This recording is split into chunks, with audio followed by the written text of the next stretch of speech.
snow-white sands of gypsum, wind-blown into dunes of enchanting beauty, comprise one of the most interesting units in our system of national monuments and parks.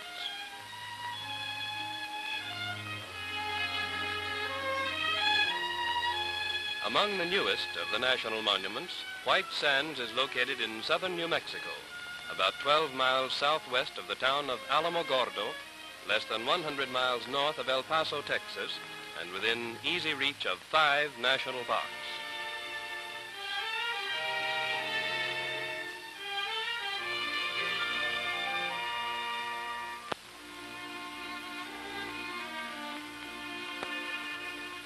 In this unique American Sahara, automobiles replace the camel as ships of the desert.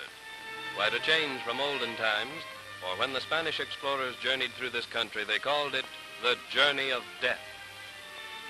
Here comes a modern ship of the desert, and it's towing a surfboard, riding the waves of sand as you would water. One good thing, you can't drown if you go overboard.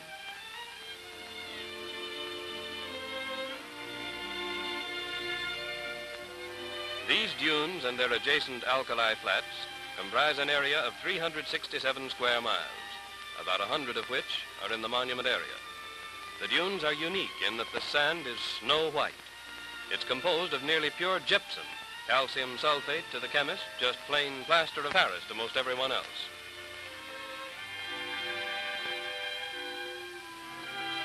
Scientists tell us that this gypsum was originally deposited on the floor of an ancient sea which covered this area long before the dinosaur roamed. Later, the region was elevated, seeping waters dissolved the gypsum and brought it back to the surface in solution. Here the water evaporated, leaving a white gypsum crust that readily crumbles into sand. Winds sweep the flats clear of loose material, leaving behind consolidated materials as fantastically shaped erosional remnants.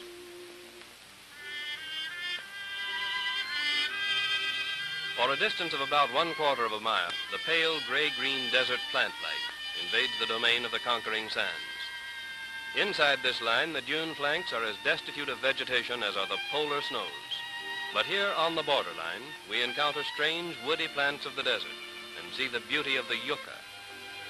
This useful plant furnishes the Indians of the desert with many necessities: clothing, shoes, soap, twine, needle and thread, even food and medicine.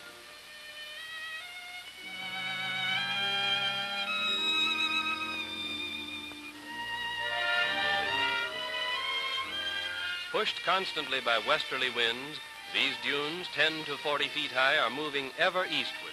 Some have already moved 18 miles.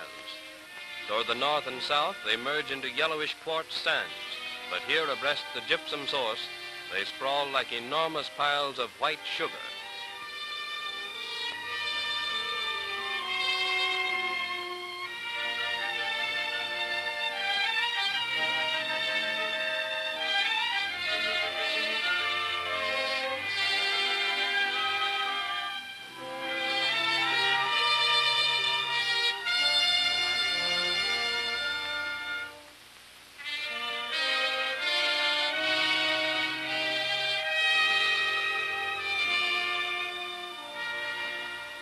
Do you prefer lump sugar? Well, the gypsum crystals found where the dunes begin are just about that size. Or perhaps the granulated is more to your liking. There's a good imitation on the windward slopes of the dunes. The finer particles have been sifted out by the wind and blown over the top.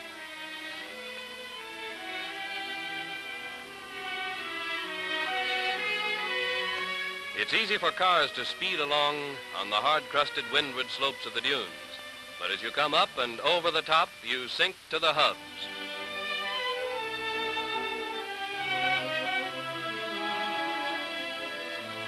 Excuse my dust, please. This is not an example of proper desert driving. It only demonstrates the fineness of the sand. Along the eastern edge of the dunes, the sand is so fine that when in motion we get the illusion of crystal clear water running over the surface.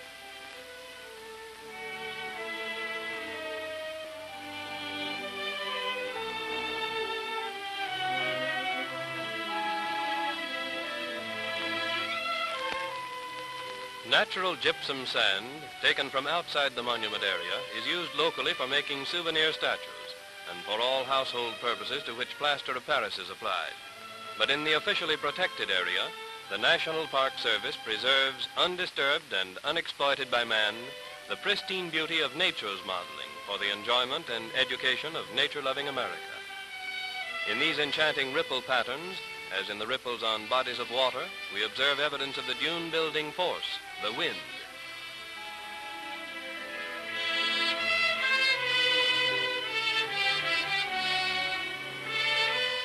This is a surprise. More ripples, but of a very different kind. Real fishing on a real lake right on the edge of the desert sands. And real fish are biting. Uh-oh, that one got away. Better luck next time. Well, there's another bite, and this one didn't get away. A sportsman's paradise.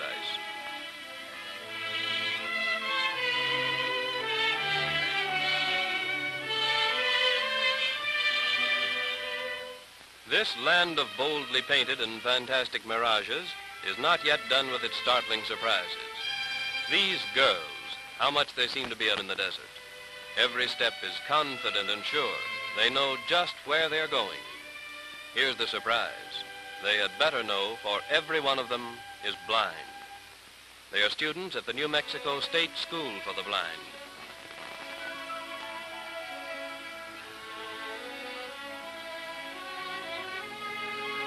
By this time, we're ready for anything.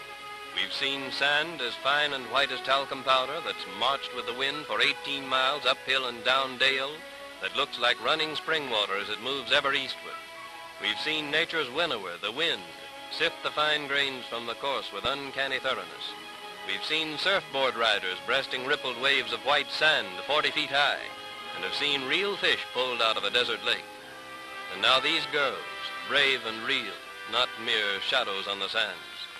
They, too, sense the desert glory that it is our great additional privilege to see.